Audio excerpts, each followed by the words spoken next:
I'm going to try and get through this review without me just going the whole time.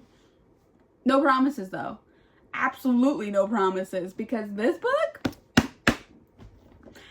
right here, this might be one of my favorite books I've read all year. This might be on my top 5 at the end of the year.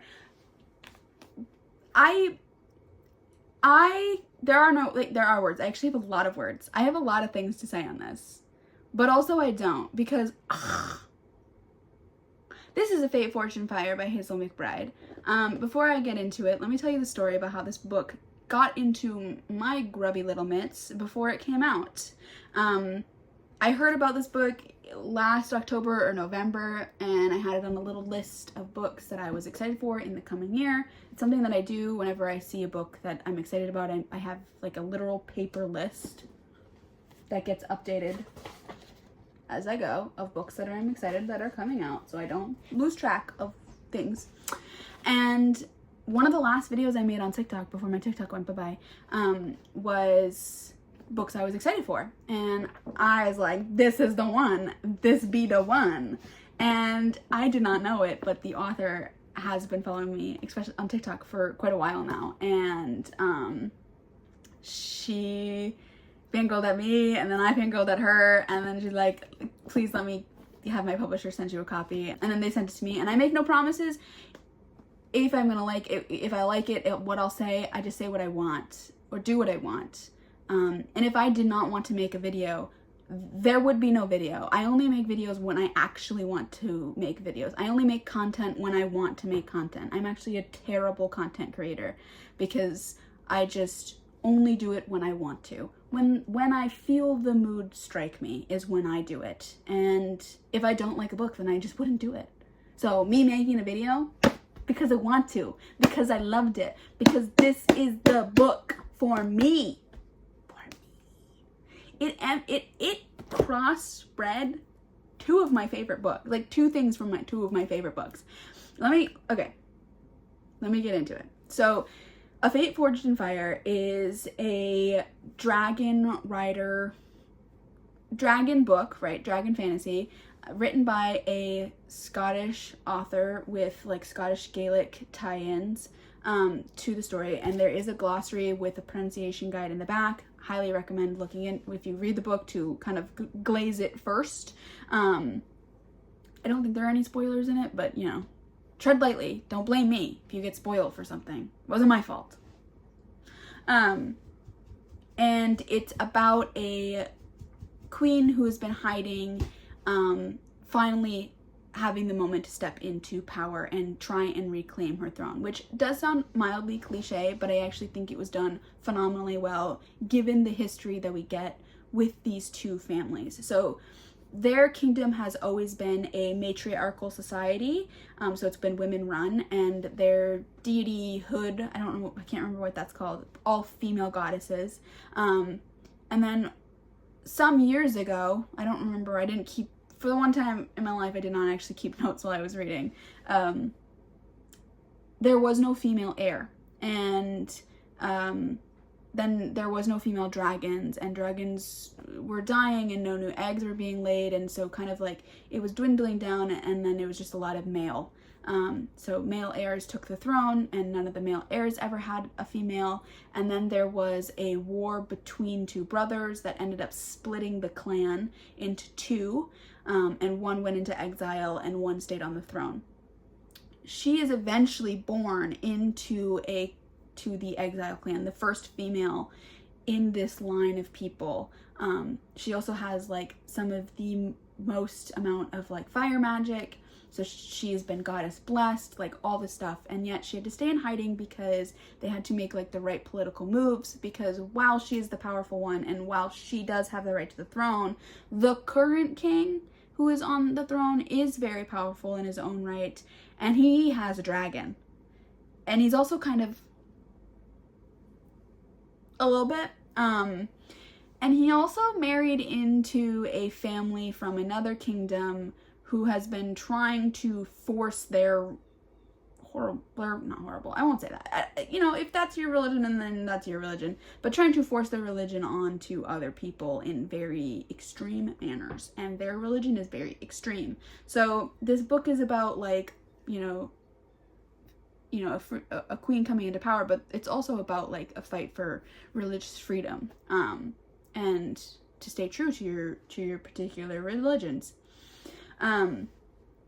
So that's the plot of the story, and I don't quite like to get too deep into, like, what the story's about and what happens in the story, because I'm the kind of person who likes to puzzle out plots and, like, foreshadowing and stuff, so I'll just leave it at that.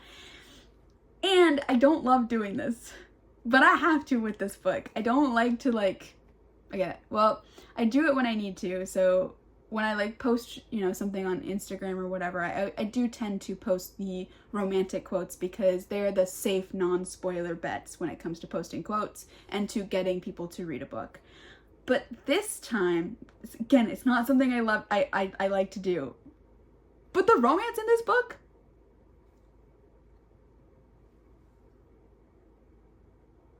Top tier. The two characters in this book are two of my favorite character archetypes. They came together. So we have I'm so excited I can't even speak anymore. We have a bi-chaos queen, and we have a miserable man. Not only is he a miserable man, but he's a redhead. So I was like, this book combined two of my favorite books. One of my favorite books is This Woven Kingdom, and it's solely because of Cyrus, who is a very sad redhead who has got yearning down. He would shame Darcy with the yearning, okay?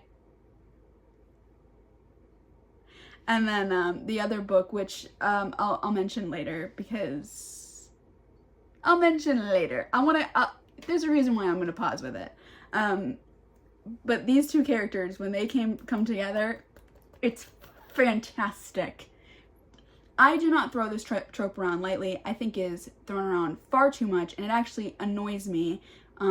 Because a lot of the times when people use this trope, it's not the trope, it's actually something else. And I made a really, really sassy post one time that I never published because it was far too sassy. But this book is an actual enemies to lovers. And people throw that term around a lot. I do not. I save this term for when it's like this. When she beats the snot out of him, leaves him bleeding on the ground, leaves, and she's just like, if he dies, he dies. I honestly do not care. I am unbothered. And he is a part of the loss of everything that she loves. And then he beats the snot out of her, kidnaps her, and eventually, at some point in the book, I'm not going to tell you when it happens or, why it happens, he literally twists her arm and kicks out her knees so she is kneeling. And not in the fun way. Like, enemies. And yet, these two chaos incarnate characters, they got tension for days. They got layers for days. It leads to probably one of the best kissing scenes I have ever read in my life. I literally threw my book. The kissing in this book was so good. Like, it was so good. And it was so good, in fact, that I did something that I don't ever usually do. I don't read reviews of books that I have read. Mostly because it kind of hurts my feelings.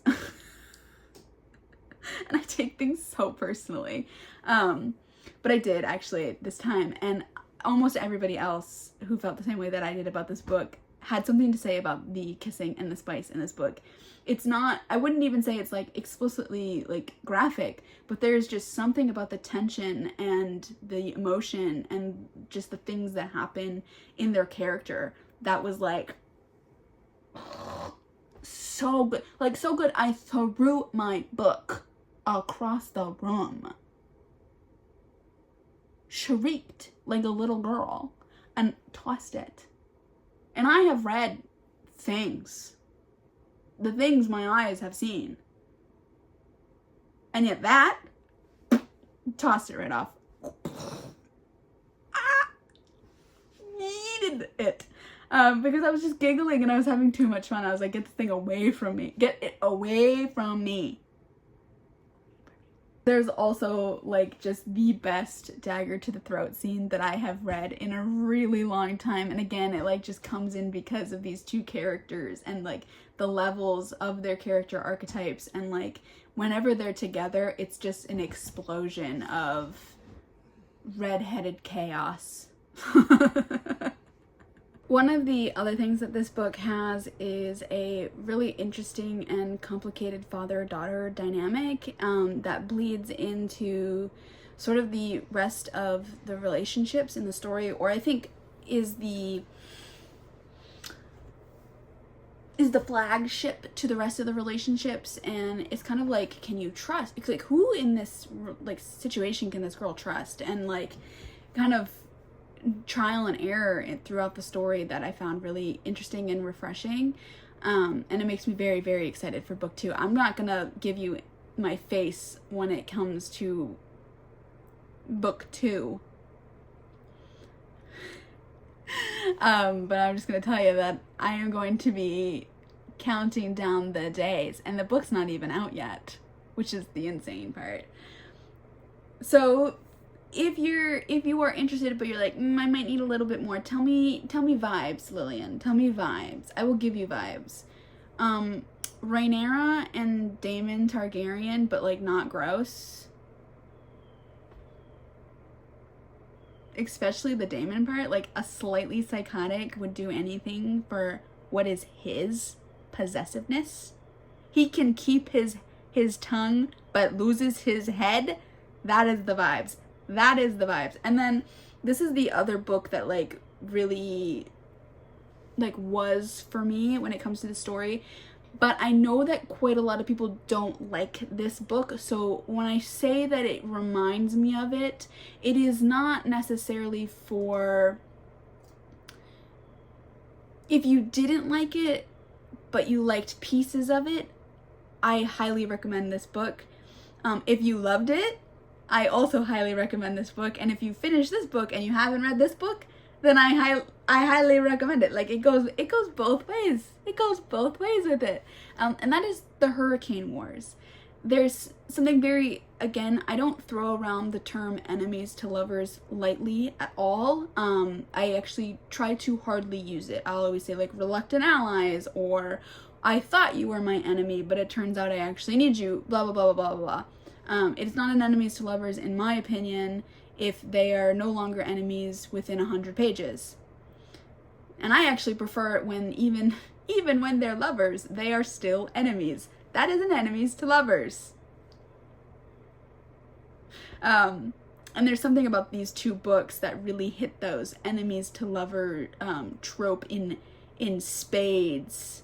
In spades. And these two books, I think, are very similar in that way that the trope is presented and done through, that makes it just like super fun. Because like, you know, in a way, like they both have a right to whatever they're feeling. And it's just interesting, and it makes for fun romantic pairings. So that's what I'll say about those two scenes. And I truly loved this book, and I'm really thankful that the publisher and the authors made sure that it got into my hands. It is the first in a duet or a duology, which is also incredibly exciting. To find a high fantasy with such a good romance in a duology is a rare thing indeed. So I really treasure this book for all that it is, truly. And I'm genuinely excited for it to be in people's hands, because I think that this particular couple and the tension between the two is gonna make a lot of people feral. Me, for one. Like, even if nobody else is feral, I'll be feral enough for the rest of you guys. And I'm really just excited. So that's my little spiel on this book and this series, and I'm really excited that it's gonna come out. I'm filming this like weeks in advance before it comes out, so I'm excited for you all because you guys get to go on the journey. I'm like actually kind of jealous. I was like flipping through my annotations and I have my my book review out, and I'm just like sad that I can't go through it for the first time again. But I think there's going to be a staying power with this book. I think a reread is going to be really, really fun, which I'll probably do before the next book comes out, whenever that is. So yeah, if you like a bi chaos and you like a sad man and lots of tension and fun dragons, like scary dragons, this is for you. This is for you. I am hand delivering this book directly to you with a kiss on the forehead.